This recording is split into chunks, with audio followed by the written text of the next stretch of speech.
नमस्कार, यो एभिन्यूज खबरको संकेत हो। तपाई अहिले एभिन्यूज एट 2 मा हुनुहुन्छ। म सुसन रामदाम। प्रारम्भमा मूल खबर।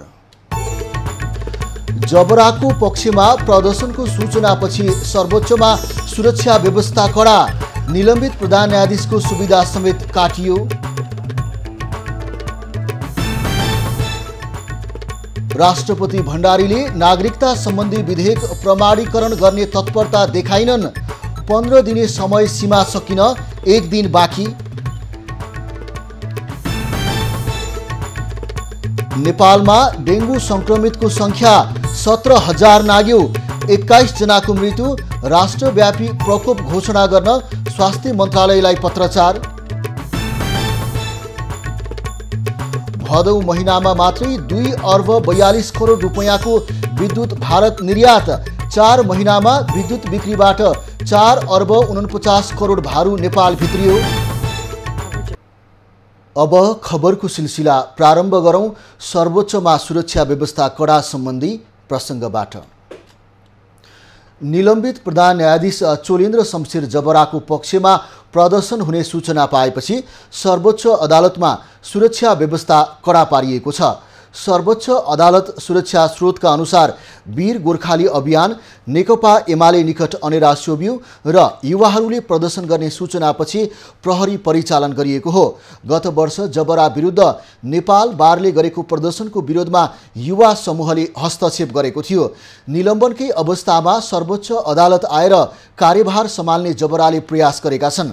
प्रतिनिधि सभाको महाअभियोग सिफारिस समितिले जबरामाथि महाअभियोग लगाउन 9 आधार र 2 सुझाव सहितको प्रतिवेदन सभामुख अग्नि प्रसाद सापकोटालाई बुझाएसँगै जबराले भने सर्वोच्च फर्कने सूचना पठाएका थिए। सर्वोच्च प्रशासनलाई सूचना पठाएर जबराले आफू विरुद्धको महाअभियोग निष्क्रिय भएको भनेका थिए। सर्वोच्चका न्यायाधीश, नेपाल बार र सर्वोच्च अदालत बार एसोसिएसनले जबराको निलम्बित अवस्थामा नै न्यायालयको नेतृत्व सम्हाल्ने भनाइको विरोध गरिरहेका छन्। जबरालाई भने सरकारले सुरक्षाकर्मी परिचालन गरेर बालुवाटार स्थित निवासबाट बाहिर निस्किन दिएको थिएन। उनलाई दिँदै आएको सुविधा पनि कटौती गरिएको छ। गाडी र सुरक्षाकर्मी फिर्ता गरिएको छ भने बालुवाटार निवास समेत छाड्न भनिएको छ। राष्ट्रपति विद्यादेवी भण्डारीले संवैधानिक समय सीमाभित्र नागरिकता सम्बन्धी विधेयक प्रमाणीकरण गर्ने तत्परता नदेखाएपछि सरकार सशंकित बनेको छ। संवैधानिक समय सीमा सकिन लाग्दा पनि राष्ट्रपतिबाट प्रमाणीकरण हुने संकेत देखिएको छैन। संसदका दुवै सदनले दोस्रो पटक पारित गरेको नागरिकता सम्बन्धी विधेयक सभामुख अग्नि सापकोटाले भदौ 20 गते प्रमाणीकरणको लागि राष्ट्रपति कार्यालय पठाएका थिए। सरकारले त्यसपछि पठाएका अन्य विधेयक प्रमाणीकरण गरेकी राष्ट्रपति भण्डारीले नागरिकता विधेयक भने रोकेर राखेकी छन्। विधेयक सम्बन्धित सदनमा एकपटक फिर्ता गर्न सक्ने संवैधानिक अधिकार राष्ट्रपतिलाई भए पनि दोस्रो पटक आएको विधेयक रोक्ने र अन्य विकल्प खोज्ने अधिकार संविधानले दिएको छैन। तर राष्ट्रपति विधेयक प्रमाणीकरण गर्ने पक्षमा नरहेको देखिएको छ। प्रतिनिधि सभा अन्त्य भइसकेको अवस्थामा नागरिकता विधेयकमाथि राजनीति गरेको सत्तारूढ दलको आरोप छ। नागरिकता विधेयक प्रमाणीकरण नहुँदा सडक सङ्घर्ष चर्कन सक्ने र त्यसले निर्वाचनको वातावरण बिगार्न सक्ने आकलन सत्तारूढ दलको छ। राष्ट्रपतिले विधेयक प्रमाणीकरण नगरे सरकार नै अदालतमा जाने विषयमा समेत छलफल भइरहेको छ। प्रधानमन्त्री देउवाले सोमबार राष्ट्रपति भण्डारीलाई भेटेर विधेयक जारी गर्नुपर्ने संवैधानिक बाध्यता उल्लङ्घन नगर्न सुझाव दिइसकेका छन्। प्रमुख प्रतिपक्ष एमालेले भित्रभित्रै निर्वाचन सार्न खोजेको र त्यसलाई बल पुग्ने गरी राष्ट्रपतिले नागरिकता विधेयक प्रमाणीकरण नगरेको सत्तारूढ दलको निष्कर्ष छ। एपिडेमियोलोजी तथा रोग नियन्त्रण महाशाखा EDCDले काठमाडौँ उपत्यका लगायत देशभर डेंगू संक्रमण अत्याधिक विस्तार भएको निष्कर्ष निकाल्दै राष्ट्रव्यापी प्रकोप घोषणा गर्न स्वास्थ्य मन्त्रालयलाई पत्रचार गरेको छ।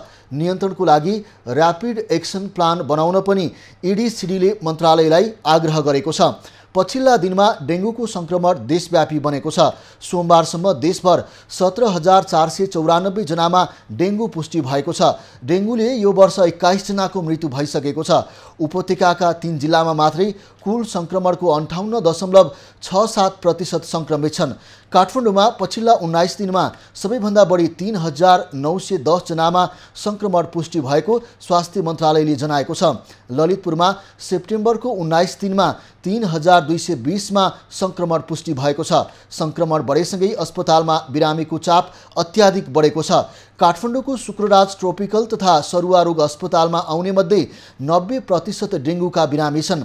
उपत्यकासहित मकवानपुर, दाङ, रूपन्देही, चितवन, गुल्मी, दार्चुला र काभ्रे लगायत जिल्ला डेङ्गु सङ्क्रमणबाट बढी प्रभावित छन्। नेपालमा 2-3 वर्षमा डेङ्गुको प्रकोप देखिने गरेकोमा पछिल्लो पटक सन् 2019 मा सबैभन्दा बढी 17,992 जनामा सङ्क्रमण देखिएको थियो। सत्ता गठबन्धनले मङ्सिर 4 गते हुने निर्वाचनको लागि सिट बाँडफाँडमा सहमति जुटाउन पुनः छलफल सुरु गरेको छ। समानुपातिक सूची तय गर्नको लागि भन्दै करिब 1 सातादेखि स्थगित बैठक आजबाट पुनः सुरु गरिएको हो। आज बिहान गठबन्धनका शीर्ष नेताबीच सहमति जुटाउने विषयमा बालुवाटारमा करिब 2 घण्टा छलफल भएको छ। आजै अपराह्न 4 बजे पुनः बैठक बस्ने नेताहरूले बताएका छन्। निर्वाचन क्षेत्र बाँडफाँडका बारेमा गठबन्धन दलहरूका बीच सकारात्मक दिशामा छलफल भइरहेको नेताहरूको दाबी छ।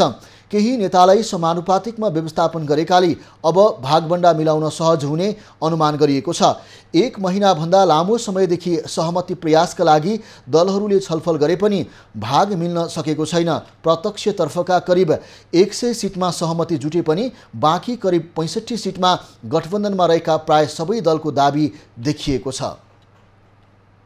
निर्वाचन आयोगमा प्रतिनिधि सभा सदस्य समानुपातिकतर्फ 48 दलले उम्मेदवारको बन्द सूची दर्ता गराएका छन्। निर्वाचन आयोगले आज बिहान 5 बजेसम्म दलहरूको बन्द सूची दर्ता गरेको जनाएको हो। आइतबार र सोमबार बन्द सूची दर्ताको समय दिए पनि दलहरूले हिजो बेलुका अबेलादेखि आज बिहानसम्म सूची दर्ता गराएका हुन्। पहिलो दिन 4वटा दलले मात्र दर्ता गरेका थिए। अरू 44 दलले आज बिहानसम्म सूची दर्ता गरेका हुन्। प्रतिनिधि सभा र प्रदेश सभा चुनावको लागि दर्ता भएका 76 दलमध्ये 68 दलले समानुपातिकमा भाग लिने गरी निवेदन दर्ता गराएका थिए। प्रदेशतर्फ प्रदेश नम्बर 1 र मध्य प्रदेशमा समान 36 दल, बागमती प्रदेशमा 41 दल, गण्डकी प्रदेशमा 31 दल, लुम्बिनी प्रदेशमा 32 दल, कर्णाली प्रदेशमा 28 दल र सुदूरपश्चिम प्रदेशमा 34 राजनीतिक दलले समानुपातिकतर्फका उम्मेदवारको बन्द सूची बुझाएका छन्। आयोगले आजदेखि बन्द सूचीको छानबिन प्रक्रिया सुरु गर्ने जनाएको छ। छानबिन प्रक्रिया असोज 9 गतेसम्म चल्नेछ। आयोगबाट जानकारी पाएपछि 10 देखि 16 सम्म बन्द सूची संशोधन गरी बुझाइसक्नुपर्ने समेत आयोगले जानकारी दिएको छ। मिश्रित निर्वाचन प्रणाली अनुसार प्रदेश र प्रतिनिधि सभामा 40% सदस्य समानुपातिक प्रणाली मार्फत आउँदछन्। प्रतिनिधि सभामा 110 र प्रदेश सभामा 220 सांसद समानुपातिकबाट निर्वाचित हुनेछन्। चुनावका बेला फैलने भ्रामक सूचना तथा अफवाह नियन्त्रण गर्न निर्वाचन आयोगले सामाजिक सञ्जालसँग सहकार्य थालेको छ। आउँदो मङ्सिर 4 गते हुने प्रतिनिधि सभा र प्रदेश सभा चुनावका बेला सामाजिक सञ्जाल मार्फत मिथ्या र भ्रामक सूचना फैलन सक्ने भन्दै आयोगले फेसबुक, टिकटक, युट्युब लगायत सामाजिक सञ्जालसँग सहकार्य थालेको हो। यसअघिका चुनावमा पनि सामाजिक सञ्जाल मार्फत भ्रामक सूचना सम्प्रेषण भएकाले त्यस्ता सूचना फैलिन नदिन यसपालि सामाजिक सञ्जालसँग सहकार्य सुरु गरिएको हो। फेसबुकले गएको भदौ 22 गते पोलिटिकल एड ट्रान्सपरेन्सी टुल सार्वजनिक गरेको थियो। यसमा नेपाल लगायत 242 वटा देश आबद्ध छन्। यो टुलमा जोडिएपछि फेसबुकमा राजनीतिक वा चुनावसँग सम्बन्धित प्रचार वा विज्ञापन गर्न फेसबुकको अथोराइजेसन प्रक्रिया पूरा गर्नुपर्छ। यसैबीच निर्वाचन आयोगले तोकिएको समयभित्र आफूलाई लागेको जरिवाना बापतको रकम नबुझाउने उम्मेदवारले 6 वर्षसम्म कुनै पनि निर्वाचनमा भाग लिन नपाउने जनाएको छ। निर्वाचन परिणाम घोषणा भएको मितिले 30 दिनभित्र निर्वाचन खर्चको विवरण बुझाउनु पर्ने कानुनी प्रावधान रहेको छ। स्पष्टीकरण चित्त बुझ्दो नदेखिएकाले चित्त बुझ्दो स्पष्टीकरण नदिने र आयोगको सूचनालाई बेवास्ता गरी स्पष्टीकरण नै नदिने उम्मेदवारहरूलाई निर्वाचन आयोग ऐन अनुसार जरिवाना तोकिएको छ। चिनिया राष्ट्रपति सी जिनपिङले नेपालसँग रणनैतिक साझेदारी सम्बन्धलाई नयाँ चरणमा पुर्याउने इच्छा व्यक्त गरेका छन्। नेपालको संविधान दिवस तथा राष्ट्रिय दिवसको अवसरमा राष्ट्रपति विद्यादेवी भण्डारीलाई शुभकामना सन्देश पठाउँदै उनले सो इच्छा व्यक्त गरेका हुन्। सन्देशमा चीन नेपाल सम्बन्धको विकासमा उच्च महत्त्व दिँदै सम्मानीय राष्ट्रपतिज्यूसँगै मिलेर विकास तथा समृद्धि उन्मुख युगौं युगसम्म चल्ने मैत्रीपूर्ण रणनीतिक सहयोगात्मक साझेदारी सम्बन्धलाई नयाँ चरणमा पुर्याउने चीनको इच्छा रहेको उल्लेख छ। सन्देशमा चीन र नेपाल पहाड र नदीद्वारा जोडिएका असल छिमेकी भएको जनाउँदै उनले अन्तर्राष्ट्रिय परिस्थितिमा परिवर्तन देखिए तापनि नेपाल र चीनले सधैँ एक अर्काको सम्मान समर्थन तथा मित्रवत व्यवहार गर्दै आएको बताएका छन्।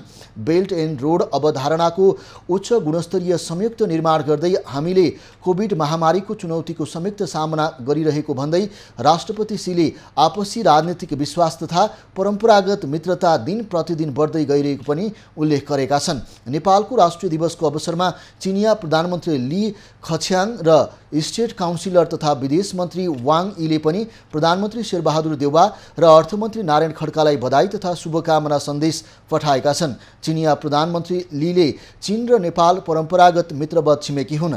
आपसी सम्बन्ध स्वस्थ र स्थिर रूपमा अघि बढिरहेको उल्लेख गरेका छन्। विदेश मन्त्री वाङले दुई देशका महत्त्वपूर्ण सहमतिलाई व्यवहारमा उतार्ने र चीन नेपाल रणनीतिक सहयोगात्मक साझेदारी सम्बन्ध स्थिर रूपमा अगाडि बढाउने बताएका छन्। काठमाडौँ महानगरपालिकाले दरबार मार्ग स्थित याखेन एती होटल आसपास बनेका अवैध संरचना भत्काउन थालेको छ। होटलले फुटपाथ अतिक्रमण गरेर बनाइएका कफी सप लगायतका संरचना महानगरले भत्काउन थालेको हो। महानगरले लामो भदौ 6 गतेदेखि अवैध संरचना हटाउने अभियान चलाउँदै आएको छ। अहिलेसम्म 50 भन्दा बढी ठाउँका अवैध संरचनामा महानगरको डोजर चलिसकेको छ। टुकुचामाथि बनेका संरचनाको अध्ययन, बेसमेन्ट पार्किङ खाली गराउने, फुटपाथ व्यापार गर्न नपाइने जस्ता अभियानलाई महानगरले निरन्तरता दिँदै आएको छ। महानगरले भत्काउन लागेको टुकुचा खोलामा पुरातत्व विभागले चासो देखाएको छ। राणाकालमा प्रधानमन्त्री वीर शमशेरले बनाएको टुकुचा इच्छुमती खोलाको पुरातात्विक पूर्वाधार महानगरले भत्काउन थालेपछि पुरातत्वले त्यसबारे अध्ययन गर्ने भएको हो। विभागले नारायणहिटी दरबार क्षेत्र बाहिरको जय नेपाल हलदेखि काठमाडौँ प्लाजासम्म परम्परागत प्रविधिबाट भूमिगत गरिएको टुकुचाको पुरातात्विक पूर्वाधारको अध्ययन गर्न टोली नै खटाएको छ। टोलीले अध्ययनपछि प्रतिवेदन बुझाउने र त्यसका आधारमा थप प्रक्रिया अघि बढ्ने बताइएको छ। टोलीलाई टुकुचा खोला भूमिगत गर्न बनाइएको गुम्बज शैलीको ढल प्रणालीमा आधारित इँटाबाट निर्मित पूर्वाधारको ऐतिहासिकताबारे अध्ययनको जिम्मेवारी दिएको छ। सो पूर्वाधार पुरातात्विक महत्त्वको हुन सक्ने प्रारम्भिक अनुमान छ। 100 वर्षभन्दा पुराना सम्पदालाई विभागले पुरातात्विक वस्तु र सम्पदाका रूपमा सूचीकृत गर्ने गरेको छ। खोलालाई भूमिगत गरेर त्यसमाथिको जग्गामा व्यावसायिक भवन बनेपछि महानगरले भने त्यसलाई खुला गर्न खोजेको छ। गत भदौ महिनामा 2 अर्ब 42 करोड रुपैयाँको विद्युत भारततर्फ निर्यात भएको छ। देशभित्र खपत गरी अतिरिक्त भएको 24 करोड 65 लाख 29 हजार युनिट विद्युत नेपाल विद्युत प्राधिकरणले भदौमा निर्यात गरी 2 अर्ब 41 करोड 67 लाख 82 हजार रुपैयाँ आर्जन गरेको हो। प्राधिकरणले देशभित्र खपत गरी अतिरिक्त भएको वर्षायामको विद्युत गत 19 जेठबाट इन्डियन इनर्जी एक्सचेन्ज लिमिटेड आईएक्स को डे अहेड बजारमा प्रतिस्पर्धा मार्फत बिक्री सुरु गरेको थियो। सुरुमा 2 वटा विद्युत गृहको 39 मेगावाट उत्पादित विद्युतलाई स्रोत मागी दैनिक रूपमा आईएक्समा बिक्री गरिएको थियो। त्यसपछि 27 जेठबाट दैनिक रूपमा 6 वटा जलविद्युत गृहबाट उत्पादित विद्युतलाई स्रोत मानी दैनिक रूपमा 364 मेगावाट भारतीय बजारमा प्रतिस्पर्धी दरमा बिक्री हुँदै आएको छ। प्राधिकरणले जेठ असार साउन र भदौसम्ममा 78 करोड 78 हजार युनिट विद्युत भारतीय बजारमा बिक्री गरी 7 अर्ब 19 करोड 86 लाख रुपैयाँ आर्जन गरेको छ। भारतसँगको विद्युत व्यापार भारतीय रुपैयाँमा हुने भएकाले 4 महिनाको अवधिमा विद्युत बिक्रीबाट 4 अर्ब 49 करोड 91 लाख भारु नेपाल भित्रिएको छ। भदौमा मात्र विद्युत बिक्रीबाट 1 अर्ब 51 करोड 5 लाख रुपैयाँ भारु आम्दानी भएको छ।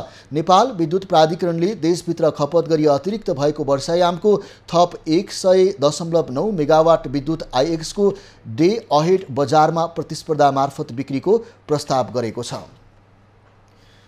एक हप्तादेखि चिकित्सा क्षेत्रको सुधारसहित विभिन्न 7वटा माग राखेर आमरण अनसनमा बसेका चिकित्सा शिक्षा क्षेत्र सुधारका अभियन्ता डाक्टर गोविन्द केसीको स्वास्थ्य स्थिति झन जटिल हुँदै गएपछि सेती अञ्चल अस्पतालले सुविधा सम्पन्न अस्पतालमा लैजान सल्लाह दिएको छ। अनसन बसेको दोस्रो दिनदेखि नै डाक्टर केसीको स्वास्थ्यमा समस्या देखिएपछि उनलाई सेती प्रादेशिक अस्पतालको आइसियूमा भर्ना गरिएको थियो। औषधि सेवन नगर्दा उनको स्वास्थ्य स्थिति गम्भीर भएको हो। अस्पतालले डाक्टर केसीको थप उपचारको लागि बहुविशेषज्ञ भएको विशिष्टीकृत अस्पतालमा लैजान प्रदेशको सामाजिक विकास मन्त्रालय, मानव अधिकार आयोग र सङ्घीय स्वास्थ्य मन्त्रालयलाई आग्रह गरेको छ। डाक्टर केसीले राखेका मागका विषयमा सरकारसँग 2 दिनदेखि वार्ता भए पनि सहमति जुट्न सकेको छैन। आज पनि सरकारी टोली र केसी पक्षबीच वार्ता हुँदैछ। काठमाडौँको गोठाटारमा सोमबार राति अज्ञात समूहको गोली प्रहारबाट 1 जनाको मृत्यु भएको छ। गोठाटार स्थित जम्बू डाँडामा गोली लागि घाइते भएका सर्लाहीका लाल मोहम्मदको उपचारका क्रममा मृत्यु भएको हो। उनी सर्लाहीको गोडैता नगरपालिका 8 का स्थायी बासिन्दा हुन्। शङ्करापुर अस्पतालमा प्रारम्भिक उपचारपछि 55 वर्षीय मोहम्मदलाई उपचारको लागि त्रिवी शिक्षण अस्पतालमा लगिएको थियो। शिक्षण अस्पतालमा उपचारका क्रममा उनको मृत्यु भएको प्रहरीले जनाएको छ। मोटरसाइकल चढेर आएका आक्रमणकारीले मोहम्मदमाथि गोली प्रहार गरेका थिए। उनको टाउकोको दायाँतर्फ 2, दायाँ छातीमा 1 र कम्बरमा 1 गोली लागेको प्रहरीले जनाएको छ। उक्त स्थानमा 3 राउन्ड गोली चलेको स्थानीयवासीहरूले बताएका छन्। घटनाबारे अनुसन्धान भइरहेको प्रहरीले जनाएको छ। राष्ट्रिय गौरवको आयोजना सुनकोशी मरिन डाइभर्सन बहुद्देश्य आयोजनाको सुनकोशी नदीमा बाँध निर्माणको तयारी गरिएको छ। सिन्धुली र रामेछापको सीमास्थित त्रिवेणी घाटबाट बाँध निर्माण अघि बढाउन लागिएको हो। विशेष खबरको साथमा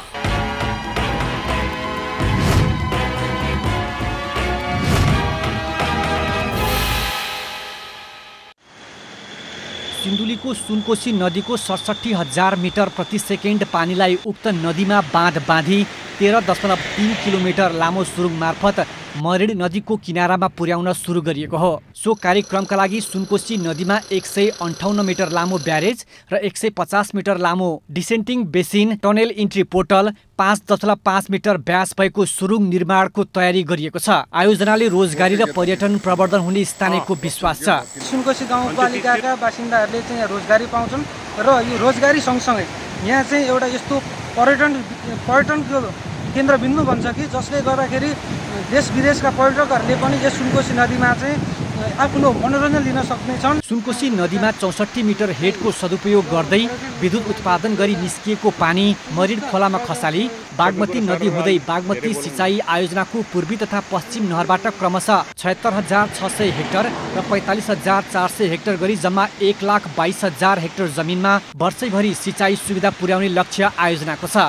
यो जुन ट्रान्समिसन लाइन जुन यहाँबाट उत्पादित हुने 31.07 मेगावाटको विद्युत जुन यहाँबाट ट्रान्समिसन लाइन मार्फत नवलपुर जान्छ, सो ट्रान्समिसन लाइनको विद्युत प्रसारण लाइनको कार्यको आइएको कार्यहरू पनि हामीले अगाडि बढाइसकेका छौँ। आयोजना अन्तर्गत सिन्धुलीको फुर्कोटदेखि लगभग 2 किलोमिटर माथि सुनकोशी नदीमा 158 मिटर लामो ब्यारेज, 150 मिटर लामो descending basin, tunnel entry portal, 5.5 metre व्यास भएको 13.3 किलोमिटर लामो सुरुङ, surge pond switch yard, 31 megawatt क्षमताको विद्युत गृह, 44 किलोमिटर लामो विद्युत प्रसारण लाइन निर्माण गरिनेछ। सुनकोशी मरिन डाइभर्सन बहुद्देश्य आयोजनाबाट उत्पादित विद्युत राष्ट्रिय प्रसारण लाइन अन्तर्गत धनुषाको ढल्केबरमा जोडिने जनाइएको छ। एबी न्यूज खबरका लागि शङ्कर कार्की, सिन्धुली।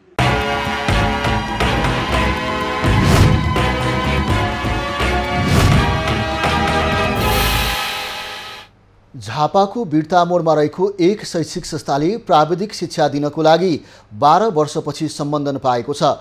पाथीभरा कलेजले सम्बन्धन पाएसँगै सिभिल, इलेक्ट्रोनिक्स र कम्प्युटर शिक्षा लिनको लागि काठमाडौँ र अन्य मुलुक जानुपर्ने विद्यार्थीको बाध्यताको अन्त्य भएको छ। प्राविधिक शिक्षा अध्ययनका नाममा भारत सहितको तेस्रो मुलुकमा विदेशी नै पैसा रोक्न तथा दक्ष जनशक्ति उत्पादन गर्ने उद्देश्यका साथ 12 वर्ष अघि स्थापना गरिएको झापाको बिर्तामोड स्थित बस पार्क नजिकै अर्जुनधारा 11 मा रहेको Pathibhara centre for advance studies PCAAS सम्बन्धन पाएको हो। 20% पनि नेपालमा इन्जिनियरिङ पढ्न पाएको अवस्था छैन। सबै विदेशी इन्डियाले खुलेआम चाहिँ मेलै लगाएर काठमाडौँमा ठुला होटलहरूमा सेमिनार गोष्ठी गरेर हरेक विद्यार्थीलाई प्रलोभन देखाएर चाहिँ इन्डिया लाने काम भइरहेको छ। त्यतिकै अस्ट्रेलिया पनि गइरहेका छन्, त्यतिकै चाइना गइरहेका छन्, त्यतिकै क्यानाडा गइरहेका छन्। भौतिक संरचना निर्माण गरेर सञ्चालनको तयारीमा रहेको कलेजले सरकारी पक्षको असहयोगका कारण सम्बन्धन पाउन 12 वर्ष कुर्नु परेको हो। कलेज सञ्चालनका लागि आवश्यक सबै भौतिक पूर्वाधार तयार भएर पनि कलेजले सम्बन्धन नपाउँदा 12 वर्षको अवधिमा करोडौं क्षति बिहोर्नु परेको छ। सम्बन्धन नपाउँदा निराश बनेका कलेज सञ्चालकले केही वर्ष कुखुरा समेत पालेर भवनको उपयोग गरेको थियो। यो लगानी यो अवस्थामा चाहिँ रहेर कहिले राज्यलाई चाहिँ एउटा दिनको लागि मैले यहाँ कुखुराका चल्ला पनि हालेँ, तपाईँलाई बोलाएर फोटो खिचेर चाहिँ फोटो पनि खिच्न लगाएँ। व्यङ्ग्य होस् राज्यलाई, मैले सम्बन्धन त्यसले गर्दा मलाई अलिकति सम्बन्धनको निम्ति प्लस हुन्छ कि भनेर त्यो पनि गरेँ मैले। सम्बन्धन पाएसँगै इन्जिनियरिङ कलेजले स्नातक तहमा नयाँ भर्ना खुलाएको पनि जनाएको छ। नेपालमा मात्र नभएर संसारभरिमा है विभिन्न पेसा मध्येमा इन्जिनियरिङ, मेडिकल यस्ता विषयहरूमा चाहिँ सिप चाहिँ धेरैवटा ज्ञान हासिल गर्न सक्ने क्षेत्रहरू छन् जो उपयोगी छन्। 27 कट्ठा जमिनमा 2वटा भवन र 40 वटा कक्षा कोठा रहेको कलेजमा 3 वटा फ्याकल्टीमा 48 जना विद्यार्थीको कोटा रहेको छ। सन्तोष नेउपाने, झापा। खबरको सिलसिला अझै जारी छ, हामी सँगै रहनुहोला। अब बाँकी खबर। कर्णाली प्रदेशसभाको पहिलो कार्यकाल सकिएको छ। कानुन निर्माणमा संख्यात्मक रूपले उपलब्धिमूलक भए पनि केही महत्त्वपूर्ण विधेयक पारित नगरेरै कार्यकाल सकिएको हो। 5 वर्षको अवधिमा प्रदेशसभाका 10 वटा अधिवेशन अन्तर्गत 215 वटा बैठक बसेका थिए भने 53 वटा विधेयक पारित भए।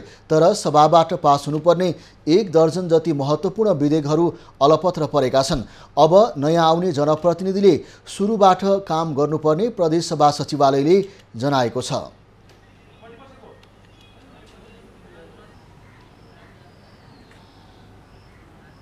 दर्ता प्रक्रियादेखि नै फेरि नयाँ तरिकाले आउनुपर्ने हुन्छ। अर्को जनप्रतिनिधिको अर्को सभामा यी सुरुदेखि नै यी विधेयकहरूको प्रक्रिया अघि बढ्नुपर्ने अहिलेको व्यवस्था छ। पर्वतीय विज्ञान तथा प्रविधि विश्वविद्यालय विधेयक, शान्ति तथा पुनर्स्थापना केन्द्र स्थापना सम्बन्धमा व्यवस्था गर्न बनेको विधेयक, सिन्जा सभ्यता संरक्षण तथा विकास विधेयक, कर्णाली प्रदेश निजामती सेवाको गठन, सञ्चालन र सेवाको शर्त सम्बन्धी विधेयक समितिमै थन्केका हुन्। प्रदेश प्रहरी सेवा सम्बन्धी विधेयक यो कार्यकालमा सभाबाट पारित हुन सकेन। त्यसैगरी प्रदेश निजामती सेवाको गठन, विद्युत सेवा पूर्वाधार विकास प्राधिकरण गठन लगायत महत्त्वपूर्ण विधेयकहरू पारित नगर्दै कार्यकाल सकिएको हो। प्रदेश सभामा टेबुल भएर विषयगत समितिमा समेत पर्याप्त छलफल भइसकेका 6 वटा विधेयक यत्तिकै थन्किएका छन्। कर्णाली प्रदेश प्रहरी सेवा विधेयक, सूचना प्रविधि तथा आम सञ्चार प्रतिष्ठान स्थापनासँग सम्बन्धित व्यवस्था गर्न बनेको केही महत्त्वपूर्ण विधेयकहरू भने सचिवालयमा दर्ता भएर पनि प्रदेशसभा बैठकमा टेबुल हुन नपाएका हुन्। शहरी विकास मन्त्री मेटमणि चौधरीले तनहुँको पर्यटकीय स्थल मानुङखोट जाने पक्की सडकको उद्घाटन गरेका छन्। सडक उद्घाटन गर्दै मन्त्री चौधरीले विकास निर्माणका काम राजनीतिक पूर्वाग्रह नराखी गर्नुपर्ने बताए। एकले अर्कोलाई हिलो छ्याप्ने भन्दा परिवर्तनको लागि मिलेर काम गर्नुपर्ने उनको भनाइ छ।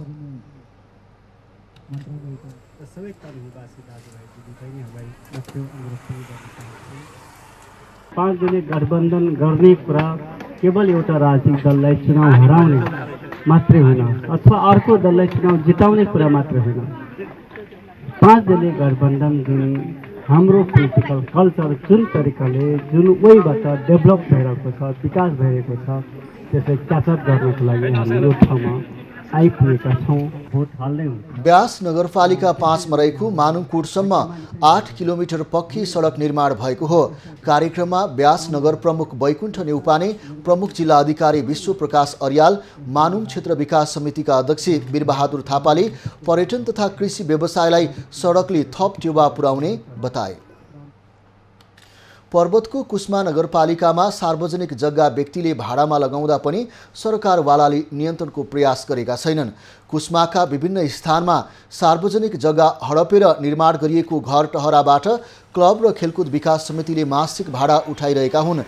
सार्वजनिक जग्गा भाडामा लगाउँदा समेत नगरपालिका मौन बसेको सरकारवालाको आरोप छ।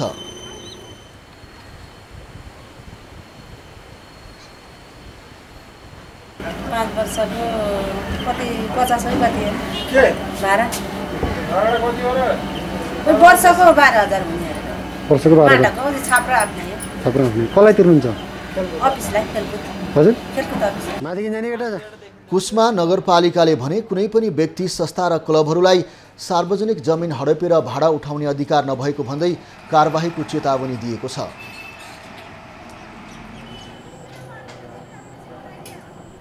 स्थानीय तहले आफ्नो क्षेत्र अन्तर्गतका जुन सार्वजनिक क्षेत्रहरू जग्गाहरू छन् त्यसको चाहिँ अब लागत चाहिँ निकाल्ने काम पनि भएको चाहिँ छ।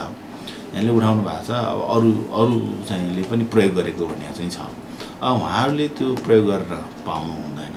स्थानीय तहले पनि उहाँहरूलाई प्रयोग गर्नलाई अनुमति दिन मिल्दैन। त्यसरी गरिएको छ भने उहाँहरूले त्यो त्यसरी गर्न पाउनु हटाउनु पर्यो। कुस्मा नगरपालिका वडा नम्बर 1 मालढुङ्गामा 2 दर्जन टहरा बनाएर व्यक्तिहरूले भाडामा लगाएका हुन्।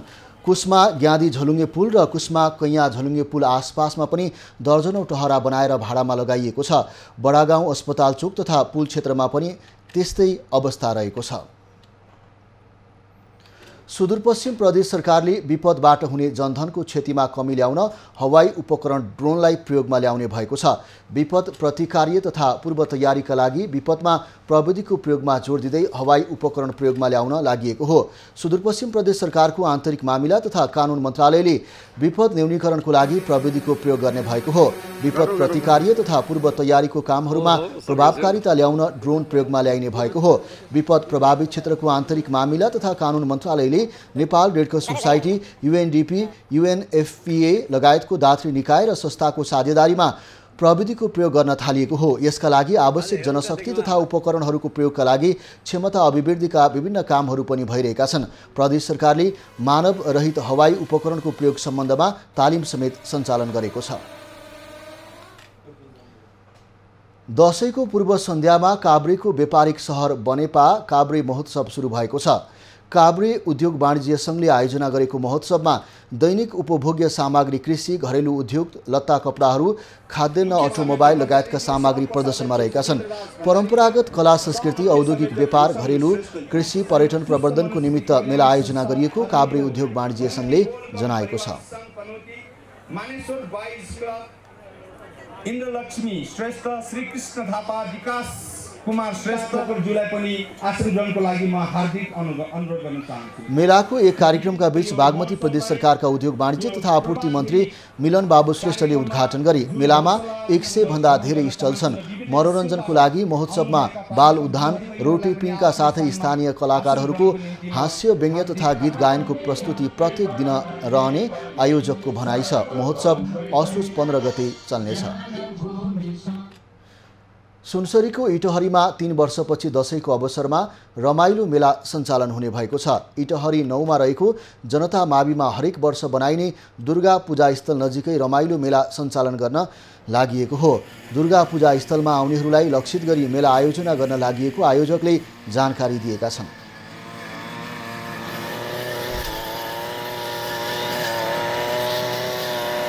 दुर्गा पूजामा आउने भक्तजनहरूलाई सहजपूर्ण तरिकाले होस् भन्ने उद्देश्यले हामीले यो दुर्गा पूजा लागुन्जेल हामी यो क्लबका युवा भाइहरू आएर सरसफाइ गर्ने उद्देश्यले आज यहाँ हामीले करक गरिरहेको जानकारी गराउँछु। यो महामारीले गर्दाखेरि 3 वर्षदेखि दुर्गा पूजाहरू र रमाइलो मेलाहरू पनि भइरहेको थिएन।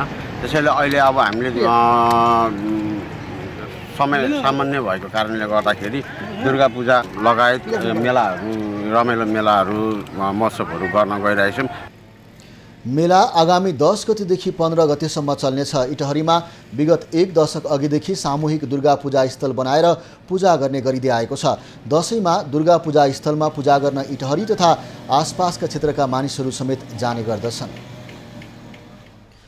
जिल्ला प्रशासन कार्यालय गुल्मीले संविधान दिवसको अवसरमा अपाङ्गता भएका व्यक्तिलाई घरमै नागरिकता प्रदान गरेको छ। इस्मा गाउँपालिका 5 की 35 वर्षीय पूर्ण अपाङ्ग विष्णु कुँवरलाई घरमै पुगेर नागरिकता उपलब्ध गराइएको हो। सामाजिक सुरक्षा सहितका राज्यबाट प्राप्त हुने अन्य प्रकारका सुविधाबाट वञ्चित कुँवरलाई घरमै नागरिकता दिएको जिल्ला प्रशासन कार्यालयले जनाएको छ।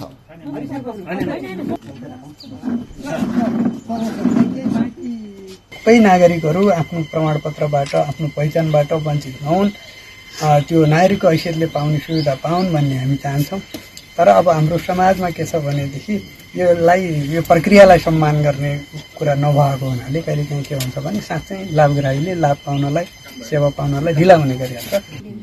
गाउँपालिका अध्यक्ष भगत सिंह खड्का, उपाध्यक्ष पार्वती कुँवर र वडा अध्यक्ष सहितको रोहबरमा कुँवरले नागरिकता लिएका हुन्।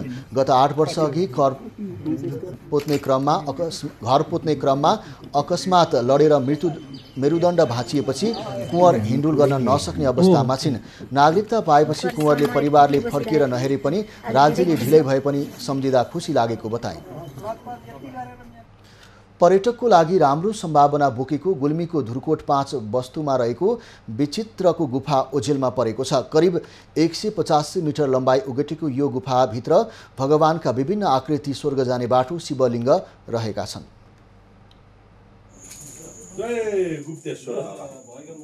गुल्मीको सदरमुकाम तमघासदेखि सवारी साधनमा करिब 2 घण्टाको दूरीमा धुर्कोट वस्तु 5 मा रहेको यो ऐतिहासिक विचित्र गुफा साँच्चै नै विचित्रको छ।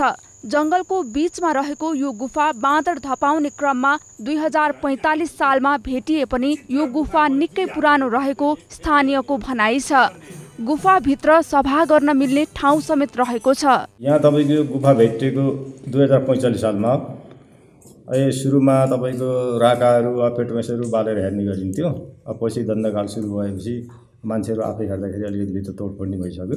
पर्यटकीय सम्भावना बोकेको ऐतिहासिक गुफा भए पनि संरक्षण तथा प्रचार प्रसारका लागि खासै पहल हुन नसक्दा ओझेलमा परेको स्थानीयको गुनासो छ। गुफा अवलोकनका लागि पुगेका पर्यटन विकास परिषद लुम्बिनीका पदाधिकारीले यसको प्रचार प्रसारमा चासो देखाएका छन्। अब यो चाहिँ साँच्चैकै एउटा अनौठो रहेछ। हेर्दाखेरि भित्र फरक फरक आकृति भएको। अब यसलाई चाहिँ अलिकति यसको अध्ययन पनि चाहिन्छ जस्तो लाग्छ। हामी चाहिँ हाम्रो पार्टमा परिषदले प्रवर्धन गर्ने काम भएको हुनाले यसलाई प्रवर्धन एउटा मुख्य रूपमा राख्छौँ। भावी दिनमा चाहिँ स्थानीय तह यहाँ भएको चाहिँ पालिकासँग हामी सहकार्य गरेर यसमा चाहिँ अब यसको विशेष अध्ययन गर्ने, यसको प्रवर्धनका कामहरू कसरी गर्न सकिन्छ भनेर छलफल गर्छौँ। प्रदेश सरकारको रकममा हालै मात्र गुफा नजिकै एउटा सूचना केन्द्र भवन निर्माण भएको छ, तर अझै सञ्चालनमा आउन भने सकेको छैन। गुफा संरक्षणका लागि समिति बने पनि बजेट अभावले काम हुन नसकेको बताइएको छ। गुफामा बिजुलीको पनि अभाव रहेको छ। गुल्मीबाट दामोदर खनालको रिपोर्ट।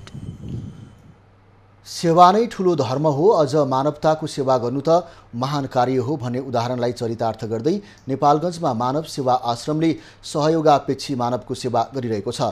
अझ खास त कुनै दात्री निकायको सहयोग बिना मुठी दानको सहयोगले गरिएको सेवा नै काफी छ।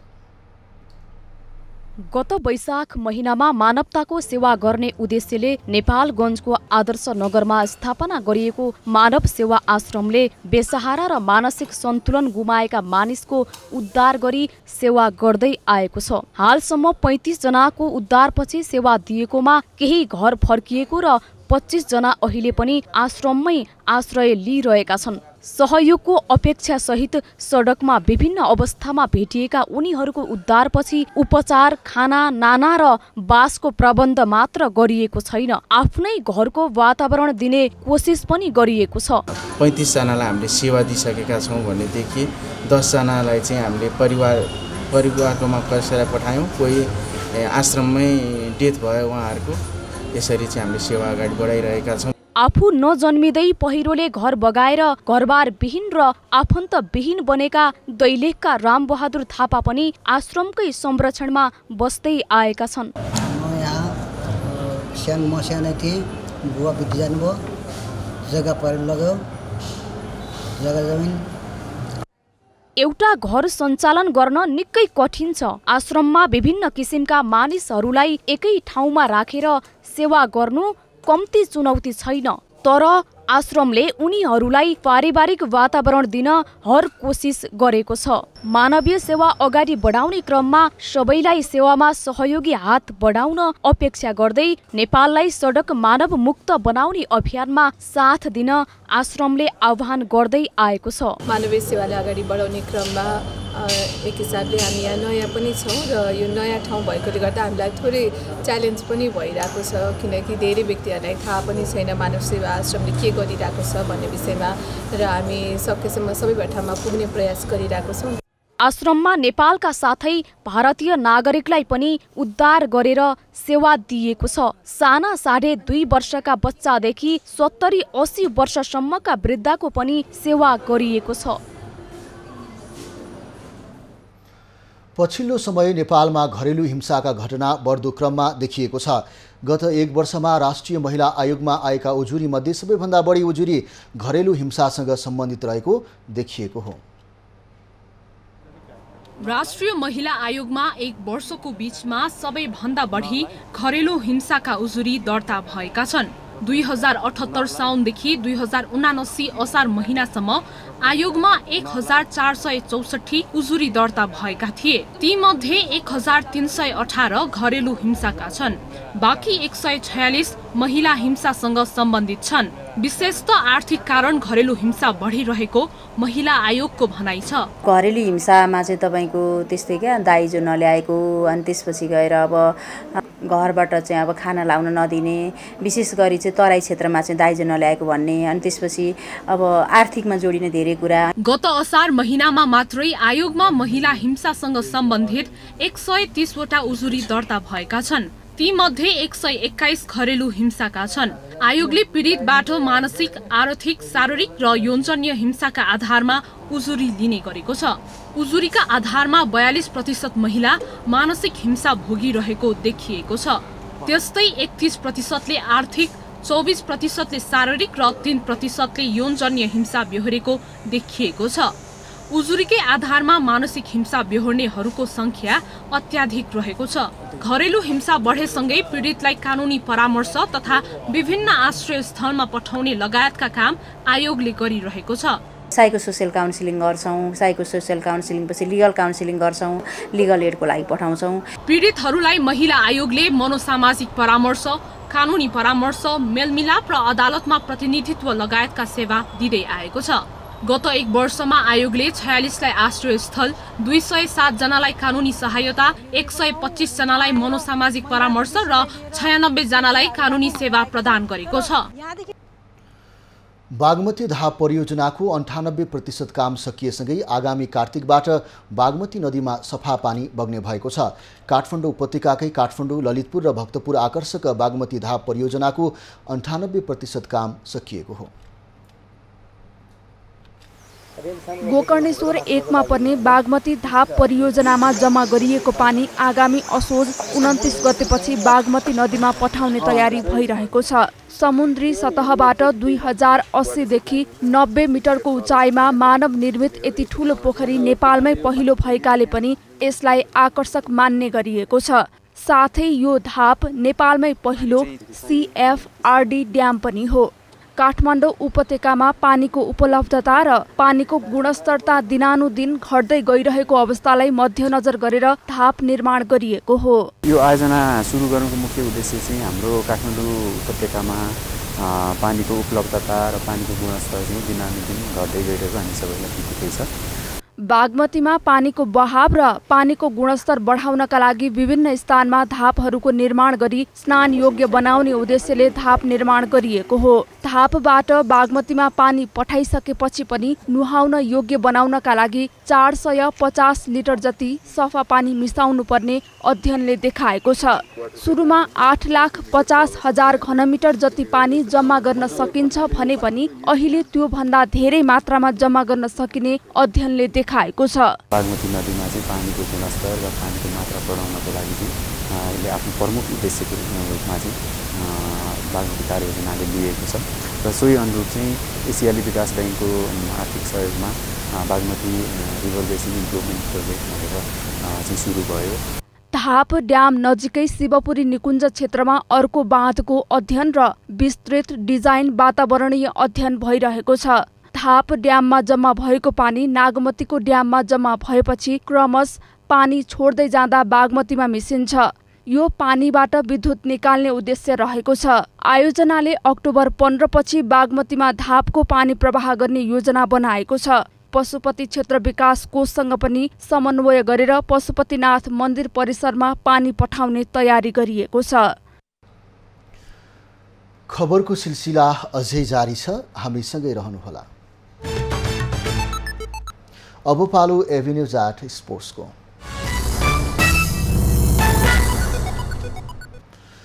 अखिल नेपाल फुटबल संघ एन्फाले शहीद स्मारक सी डिभिजन लिग छनौटको खेल तालिका सार्वजनिक गरेको छ। एन्फाले 60 क्लबलाई 20 समूहमा विभाजन गर्दै खेल तालिका सार्वजनिक गरेको हो। छनौट खेलहरू असोज 6 गते बिहीबारबाट एन्फा कम्प्लेक्समा सुरु हुनेछ।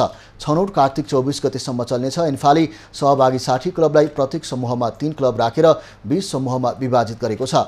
हरेक समूहको विजेता नकआउट चरणमा प्रवेश गर्नेछन्। नकआउट चरणलाई 3 समूहमा विभाजन गरिएको छ। हरेक समूहका फाइनल विजेता सी डिभिजन लिगमा छनौट हुनेछन्। अब पालो खास खबरको।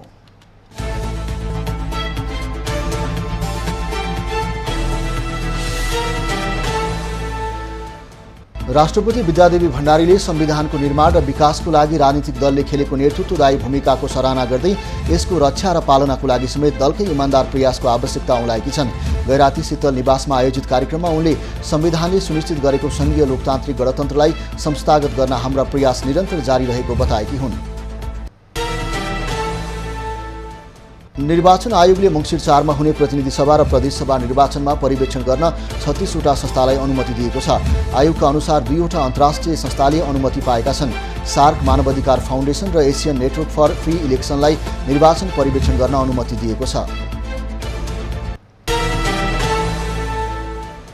आगामी 4 मङ्सिरमा हुने प्रतिनिधि सभा र प्रदेश सभा निर्वाचनको सुरक्षार्थ म्यादी प्रहरीका लागि सोमबारसम्म 1,20,000 भन्दा धेरैको आवेदन परेको छ। नेपाल प्रहरीले 1,15,000 म्यादी प्रहरी भर्ना गर्न गत 30 भदौबाट आवेदन खुला गरेको थियो। इच्छुकले 6 असोजसम्म आवेदन दिन सक्नेछन्।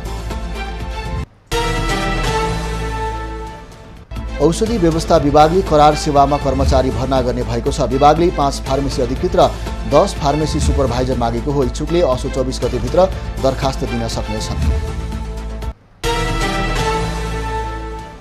आज नेपाली बजारमा सुन चाँदीको मूल्य बढेको छ। नेपाल सुन चाँदी व्यवसायी महासङ्घका अनुसार सुनको मूल्य तोलामा 400 र चाँदी 5 रुपैयाँले बढेको छ। मङ्गलबार छापावाला सुनको मूल्य तोलामा 91,800, तेजाबी सुनको मूल्य 91,300 र चाँदीको मूल्य 1,180 रुपैयाँमा बजारमा कारोबार भइरहेको महासङ्घले जनाएको छ।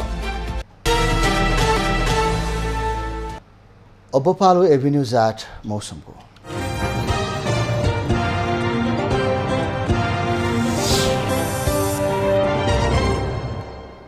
हाल देशभर आंशिकदेखि सामान्यतया बदलिरहेको छ। आज प्रदेश 1 मध्य प्रदेश र लुम्बिनी प्रदेशका 1-2 स्थानमा भारी वर्षाका साथै देशका केही स्थानमा मेघ गर्जनसहित हल्कादेखि मध्यम वर्षाको सम्भावना रहेको छ। जल तथा मौसम पूर्वानुमान महाशाखाले काठमाडौँ उपत्यकाको आजको अधिकतम तापक्रम 30 डिग्री सेल्सियस र न्यूनतम तापक्रम 19 डिग्री सेल्सियस बीच रहने अनुमान गरेको छ। आज सूर्योदय बिहान 5:51 भयो भने सूर्यास्त साँझ 6:02 हुनेछ। आज देशभरको मौसम कस्तो रहला त हेरौँ देशका विभिन्न स्थानको अनुमानित मौसमी अवस्था।